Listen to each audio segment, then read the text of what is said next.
What's up, guys? Coach Ricky Burke here. I wanted to talk about some nutrition tips. It's currently almost 4th of July, July 3rd, and I've been getting a lot of questions regarding nutrition, whether it's maintaining, whether it's losing weight, body fat, or even gaining muscle, or even just gaining weight in general. Throughout my personal and professional career, I've pretty much done it all: bodybuilding, powerlifting, Muay Thai fighting. I've had to purposely cut weight, I've had to try to add weight, and these are my tips and tricks that I've used for my clients, for myself. Granted, if you have any allergies or specific limitations, I would talk to a registered dietitian and go into the weeds a little bit more, possibly get some allergy tests if needed, if possible. This is meant for general fitness. So if you guys are coming across this on YouTube or just anywhere else that you guys see this, again, this is just more things that I have used from my own coaches that were bodybuilders, powerlifters, Muay Thai fighters, and how I've been able to apply it to the general population of training, personal training. So whether you're maintaining, losing, or adding, you're pretty much always going to prioritize protein no matter what. Protein controls the metabolism. The metabolism controls how many calories that you burn a day. So if we are losing, we're going to aim for about 0.8 to 1 gram of desired body weight. For example, if I'm 200 pounds and I'd like to get to 190 pounds, if you do a calculation, you're going to hit at max 190 grams of protein. 0.8, if I had to just throw a number out there, it'd probably be around 170 grams. So this person looking to lose body fat would aim for about 170 to 190 grams of protein per day if their desired body weight is 190 and they're sitting at 200 pounds. Meal frequency definitely matters. Sometimes we get a little in our heads about, oh, okay, I need to be losing weight, so I need to not eat. It's actually farthest from the truth. We actually want to at least get 3 square meals to increase meal frequency for that metabolism. Like energy spikes, right? A lot of times if we don't eat all day and then we eat a lot at one time, you feel like dog shit after. So what this is gonna do, is gonna help maintain a little bit more of the linear progression when it comes to the deficit that you're gonna be in. You don't wanna crash diet. Like, you wanna create as much consistency as possible, not only for the metabolism, but also for the mental health. It can be very taxing and draining, especially when you're trying to lose weight and the number on the scale isn't moving. A lot of times when we're prioritizing protein, we're increasing that resting metabolic rate via how much muscle we had, and we could be decreasing body fat. The scale may not move, so that's scary to a lot of people. But if we track protein and really prioritize the metabolism rather than just weight, you're gonna have a lot easier time seeing and feeling the results. So RMR is resting metabolic rate. Let's say, for example, I'm 200 pounds and I burn about 2,000 calories a day. If I'm intaking 2,500 calories, if I'm expelling 2,500 calories, excuse me. So if I'm eating 2,000 calories from my meals and I'm working out, burning 2,500 calories, I'm in a 500 calorie deficit. That's one day. If I do that for a 7-day period, that's 3,500 calories, that's 1 pound of fat. Now granted, we have to take into account things like water weight, water retention, bloat, sodium. So this is a very, very solid baseline. That's why as we go on, I'll talk about why it's so important not to just fill up on carbs. Bottom stuff we'll get to in a second, but that's at least a real easy 3-point plan for losing body fat or even just losing weight in general. Now, if you're just trying to maintain, this is a little bit easier. You're gonna go from 0.8 to 1 gram of actual body weight. So if I'm 200 pounds, you're just gonna get 200 grams of protein. There's a theme here, right? We're just trying to control the metabolism. So if you're getting 1 gram per pound of body weight, you know for a fact that your metabolism, resting metabolic rate, pretty much the same thing, it's gonna be maintaining about a 2,000 calorie in. So if you know, 2,000 calorie out. So if you know how many calories you're burning every single day, it's playing that equation of, okay, what is my goal? Losing, maintaining, or adding?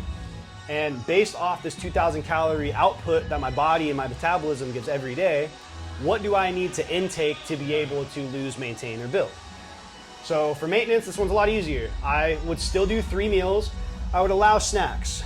Snacking is okay, especially if you're just maintaining. We're not stepping on stage. We're not trying to fight anybody. There's no need or reason for us to deplete our body of all this energy. So What I like to do is prioritize protein, but also prioritize fats. A lot of times, carbs are just a byproduct of whatever we eat, but by increasing that protein, we control the metabolism, the resting metabolic rate, and then by controlling the fats, we can also make sure that we're not going over, because 1 gram of carbs and protein is 4 calories, but 1 gram of fats is 9. So you could potentially be getting the same or more amount of total calories from fats without even realizing it, because a little bit of fat goes a long way. It's literally more than double the caloric value of protein or a carb.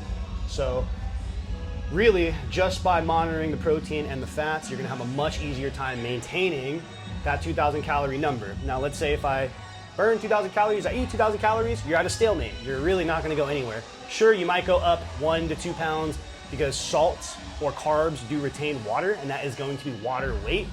So a lot of times, for example, right now it's summertime, there's a lot of time that people have not at work, at the beach, maybe drinking and eating a little too much, and they're getting that summertime 10, 15 pounds.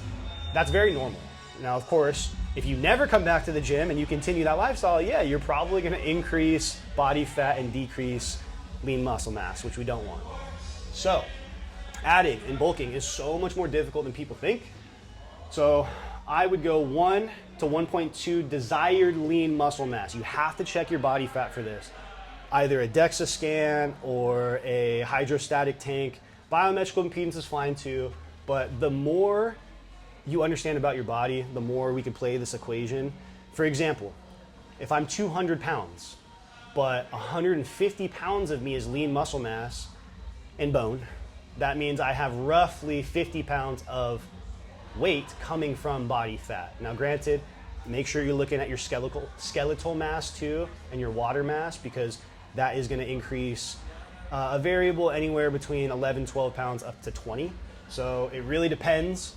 But again, checking your body fat, if you're 150 pounds of lean muscle mass, I would go for 1 to 1.2 of the desired body fat that you want to be. So if we're bulking, the extra fluff is actually okay, because periodization, right? Like, we're not going to constantly be bulking. We don't want to do that on purpose either. So we are going to prioritize protein and carbs. Since carbs retain water and you're going to be bulking, that's actually okay, because you're most likely going to be lifting heavier weights. The carbs that you're going to be intaking is going to help your body not only expend energy, but also soften the joints. So that way, when you go to push those heavy weights, there's not as much dryness and impact. A lot of times, unfortunately, the track record shows when people get injured, whether they're fighters, whether they're powerlifters, it's usually when they're trying to lose weight, and they're usually trying to lose weight so fast that they don't give themselves enough carbs for them to be able to actually use it as fuel, as energy. So it's an awkward game and equation that we got to play. So it always depends on the goal. Sometimes people want like a cookie cutter answer, like, oh yeah, just do this, just do this. There's so many different people with different goals, different preferences, injuries, limitations, allergies, that sure, it's not necessarily rocket science, but there is a little bit more layers than people think when it comes to overall nutrition. So back to the metabolism here. Like, let's say if I'm intaking 2,000 calories, my calorie out is only 1,500. I'm in a 500 surplus. We're kind of doing the same game as over here. So if I'm trying to gain weight, let's say I have 2 months to go from 200 pounds to 220 pounds. If I'm in a 500 calorie surplus for 7 days a week, that's 3,500, that's 1 pound. This technically puts me on pace for 1 pound of weight gained per week. So if you do that for 8 weeks, this equation should add about 8 pounds of weight, not muscle mass, but weight, because it's just calories, including carbs. So that's why the periodization of the bulking and cutting, now that I've been training for close to 10 years now, I don't like doing that, to be honest. I've dialed in my nutrition personally to be able to maintain a lot more, I'd say 80% of the time. And when I'm getting ready for competitions, whether it's DECA or running or fighting, usually I don't cut too much weight. I like to, like, for example, I'm 161 to 163 pounds. all I need to do is get under 160. So I cut maybe 2-3 pounds, if that. And a lot of times it's just retaining that water. I sit, just for example, I'm not boasting or anything, I sit roughly at about 8-9% body fat, which is pretty low. So for me, I need to make sure that I'm maintaining, prioritizing protein, and then the game I play with either downing or upping my carbs or my fats really depends on what stage I'm at in my competition, periodization, right? So I may cut the carbs a little bit for, excuse me, I may cut the carbs a little bit as far as not letting my body hold on to so much water if I need to just weigh less. Now granted, weighing less and losing body fat percentage are two different things because we're focusing on cutting water and energy versus just straight up body fat loss. So if I wanted to gain, right?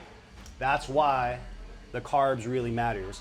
You can kind of have a little bit more freedom and flexibility. That's why a lot of bodybuilders, they love bulking season because they pretty much get to eat whatever they want, within reason, of course. As long as they're tracking their protein, they have that room for error for the extra salt, carb, water retention because you're aiming for a surplus. Now, sure, if you just want to go from 200 to 300 pounds in about 50 weeks, increase that to 1,000. Now, granted, you're probably going to feel pretty crappy because you are getting so much extra calories. Sure, you're still going to maintain losing 2,000 calories at rest, but at this point, you're literally going to be gaining weight. You're going to feel a little more lethargic. So it's definitely something to think about. Now, granted, again, this is all general nutrition advice when it comes to general population training. If you're a specialized athlete, have allergies, talk to somebody who's a registered dietitian. This is all just nutritionist advice. Now down here, kind of put a little bonus here. Kind of like what I was talking about. A lot of times people are like, oh, carbs are fuel, fuel up, fuel up, fuel up, which is great if you're bulking or if you're a high intensity endurance athlete. Because yes, carbs are fuel. However, if we only intake carbs and don't prioritize protein, not only will you retain the water weight, you will never build muscle. If you never build muscle, your resting metabolic rate, your metabolism never increases, and then you're kind of playing this weird hamster ball game of just catch up. So if you prioritize protein and you meet your protein goal consistently, your resting metabolic rate, your calories out will actually increase and be more consistent, and then playing that equation game of, let's call it 500 calories a day. I only like doing 500 a day because if it's 7 days a week, 3,500, that's exactly 1 pound. Now, if you were to do 500 calories from fat, and this is where low intensity zone 2 and high intensity zone 1 comes into play. We can lose 500 calories and we can check our Apple Watches, we can check the machine, sure. But if you pay close enough attention to your resting metabolic rate and your body fat percentage, let's say we get as close to 500 calories from fat specifically as possible every day, which isn't too hard. You may need to burn, let's say 700 calories, maybe 200 of that is carbs, 500 of that is fat. Then that's how we create the 3,500 number. That's 1 pound. So if you want to go 2 pounds per week, you would increase this number to 1,000 for a deficit. If you wanted to gain 2 pounds, it would be 1,000 here because 500 times 7, 3,500. If you were to do 1,000 times 7, that's 7,000. That's 2 pounds. I know it's a lot of numbers and stuff, so pause the video if you need to, but at least getting some sort of cardiovascular work in is going to help a lot more with the maintenance and the losing. So this is where it becomes almost like a personal preference thing and a lifestyle thing. How many people are just runners, marathon runners, half runners? That's fine. Some of us are Muay Thai fighters. Some of us have to repetitively explode over and over and over and over. And that's going to require a little bit more carbs because we're already so low body fat percentage, it's hard to perform and explode with your body at a higher body fat percentage on itself. So we are going to prioritize carbs as our fuel. So in HIIT, I usually only prescribe about 15 to 45 minutes total. Most places do that. F45, we're at North County Fitness, our workouts are roughly 45 minutes. This burns more calories in less time, yes. However, The body burns more fuel from carbs than it does from fat because your body needs those carbs as quick energy, quick glucose, glycogen to be able to expend quickly. And that's okay. We have high intensity athletes that need to do that, but the general population is not a high intensity athlete. What I would do if you are somebody just coming off the couch and you're having a really hard time even starting the engine, low intensity steady state lifts or zone 2 cardio, we're gonna aim for 20 to 45 minutes a day or 80 minutes total. So let's say that's 4 20-minute sessions, or shoot, even 2 45-minute sessions. Granted, that's a little longer, but you're gonna go at 65 to 75% of your projected maximum heart rate. The way you do that is 220 minus your age, you get a number. You basically multiply that number times 0.6, and then you do the same exact thing with 0.75, and then you add your age back into that. That's how we get a projected equation of where your heart rate should be when you do low intensity steady state cardio. This calorie burn, this is going to help your calories burn 4 to 6 hours longer, and it's going to prioritize using your fats as fuel versus using your carbs as fuel. See, there's a little bit of a theme there when it comes to actually using your macronutrients instead of eating whatever you see. So this is going to be best paired with general strength training. So yes, that means I would do 2 to 3 days, up to 4 days of steady state cardio, as well as just compound lifting, bench, squat, deadlift, push, pull, hinge, squat, carry, rotate, things of that such. Now granted, if you are a high performing athlete, a Muay Thai fighter, jiu-jitsu guy, sprinters, things like that, your body's going to need the carbs to be able to convert to glucose and glycogen to be able to expend. So that's where you can prioritize a little bit more carbs.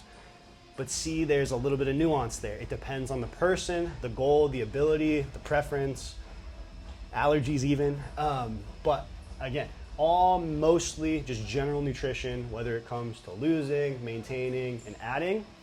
These are all more just bonus tips down to the bottom to get a little extra calorie burn. This one's gonna be a little bit more attacking of the body fat. This one's gonna be more attacking of the carbs. Either way, you're going to burn more calories, which is what we want anyway, so don't overthink it. This is just when all of the nutrition stuff gets dialed in, we can really sprinkle in the zone 1 and zone 2 cardios. And then a lot of times too, we've heard of intermittent fasting, we've heard of all these crash diets that people do. I've been at least at this gym for 2.5 years. I've been training for 10 at 24 Hour Fitness, and I couldn't even tell you the amount of sessions that I've done when people come in at 3, 4, 5 o'clock in the afternoon, haven't eaten anything, and they end up passing out because their body does not have enough glucose and glycogen to be able to expel energy. So if you're feeling fatigued, brain fog, tired, you can't get the engine going, prioritize protein first to stabilize the resting metabolic rate. Once the resting metabolic rate is consistent for roughly, I'd call it a month, 30 days, this number, no matter what, shouldn't really change. Your body's gonna feel vastly different, and then that's when you're gonna have the ability and flexibility to be able to pick and choose, okay, what do I wanna do right now in this period? It's summertime. A lot of people are maintaining and trying to lose. But come August, September, when the kids are back in school or it gets a little bit colder, a lot of times people are gonna say, okay, maybe I wanna put on 3, 5, 10 pounds of muscle in the next year. That's where we can prioritize this equation a little bit more. So again, this is just my personal preference that I've used for myself, my clients, and all these different stages of periodization, whether it's an athlete, whether it's coming off my shoulder reconstruction. This is just the best possible equation that I could put together for most people. If you have any questions, comments, concerns, feel free to reach out to me via DM, YouTube, whatever, email. My gym is North County Fitness and Performance out of Oceanside or Vista, California. We got plenty of coaches here to help you guys out. See you guys in the next one.